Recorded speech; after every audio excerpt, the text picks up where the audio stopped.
Transfer of property act के अंदर notice का क्या मतलब होता है? नोटिस का यह मतलब होता है कि किसी चीज़ की जानकारी होना या उसके बारे में जागरूक होना। जब किसी व्यक्ति को किसी बात की जानकारी होती है तो उसे नोटिस कहा जाता है। Transfer of property act section 3 बताता है कि नोटिस दो तरह के होते हैं। पहला एक्चुअल नोटिस और दूसरा कंस्ट्रक्टिव नोटिस।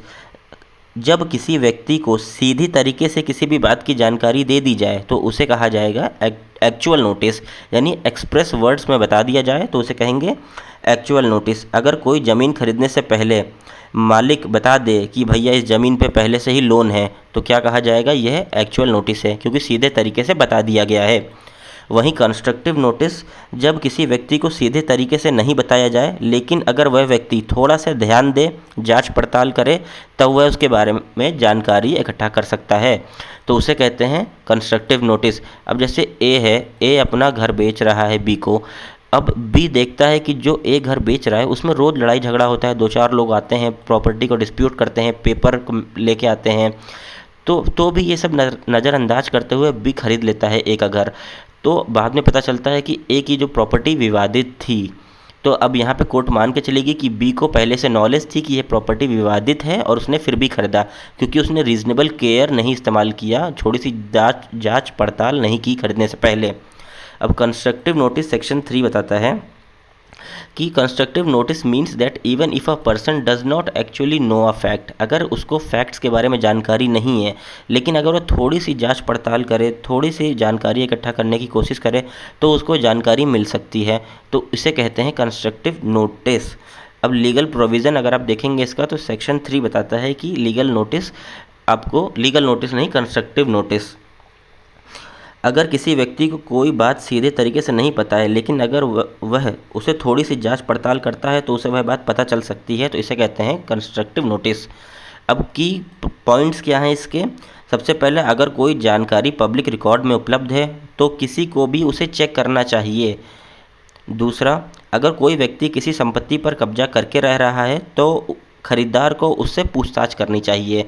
अगर कोई कब्जा करके रखा है तो उसे जाके पहले खरीदार को पूछना चाहिए कि भाई आपकी प्रॉपर्टी है या नहीं है, क्योंकि मैं खरीदने वाला हूँ, तो इसे कहा जाता है कंस्ट्रक्टिव नोटिस। अगर ये बिना पूछताछ के खरीद लेगा तो ये कोर्ट मान के चलेगी कि इसको पहले से नोटिस थी कि यह ज़मीन विवादित है।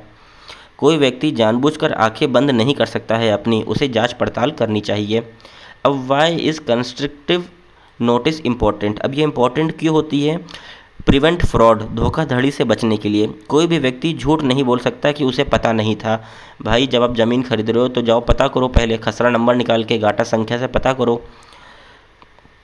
दूसरा, प्रोटेक्ट जेन्युइन ओनर्स, संपत्ति के सही मालिक की सुरक्षा करना, यानी किराएदार या गिरवी रखी संपत्ति के मालिकों के नुकसान नहीं होना चाहिए, क्योंकि भाई जो किराएदार है उससे भी पता करो प्रॉपर्टी खरीदने से पहले। इनकरेज ड्यू डिलिजेंस, सावधानी बरतने की आदत। जो खरीदार होता है उसे दस्तावेज को ध्यान से देखना चाहिए और चेक करना चाहिए।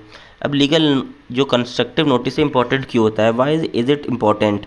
यह कानूनी मामलों को सही से ट्रांसपेरेंसी तरीके से देखने के लिए हेल्प करता है। नोटिस किसी को नुकसान होने से बचाता है कंस्ट्रक्टिव नोटिस, क्योंकि उसे पहले से सूचना मिल जाती है अगर वह थोड़ी सी जांच पड़ताल करे। कोई भी व्यक्ति अपनी बात कहने का मौका पा सकता है। Helps in avoiding legal penalties due to ignorance, अगर कोई इग्नोर करेगा, ध्यान नहीं देगा, तो बाद में उसको पेनल्टीज झेलनी पड़ेगी। अब types of notice in different laws, अब विभिन्न कानूनों में नोटिस का प्रावधान है। जैसे प्रॉपर्टी एक्ट में हम लोग ने सेक्शन 3 में पढ़ा कंस्ट्रक्टिव नोटिस और एक्चुअल नोटिस। कॉन्ट्रैक्ट लॉ के अंदर ऑफर एंड एक्सेप्टेंस के अंदर भी नोटिस होता है। कोई ब्रीच ऑफ कॉन्ट्रैक्ट करता है तो हमें पहले नोटिस देनी होती है, फिर केस करते हैं। सिविल प्रोसीजर कोड के अंदर भी नोटिस देनी होती है अगर हमें सरकार के खिलाफ केस करनी होती है। 2 महीने का कूलिंग पीरियड होता है, फिर केस कर सकते हैं।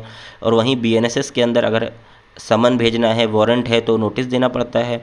किसी को अरेस्ट करना है, किसी की बेल है, तो भी नोटिस है। तो देखा जाए नोटिस मोस्ट इम्पॉर्टेंट पार्ट होता है।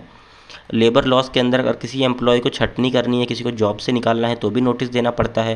कंज्यूमर प्रोटेक्शन एक्ट के अंदर अगर किसी को किसी भी शॉपकीपर के खिलाफ, किसी भी कंपनी के खिलाफ केस करना है तो हमें पहले नोटिस देनी होती है। तो कंक्लूजन से हमें यह समझ में आता है कि वैसे कंज्यूमर प्रोटेक्शन एक्ट, अगर कोई ग्राहक किसी कंपनी में शिकायत करना चाहता है तो उसे पहले नोटिस भेजना होता है।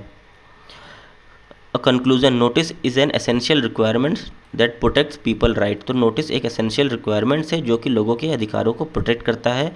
नोटिस इंश्योर करता है जस्टिस सर्व हो और ट्रांसपेरेंसी बनी रहे।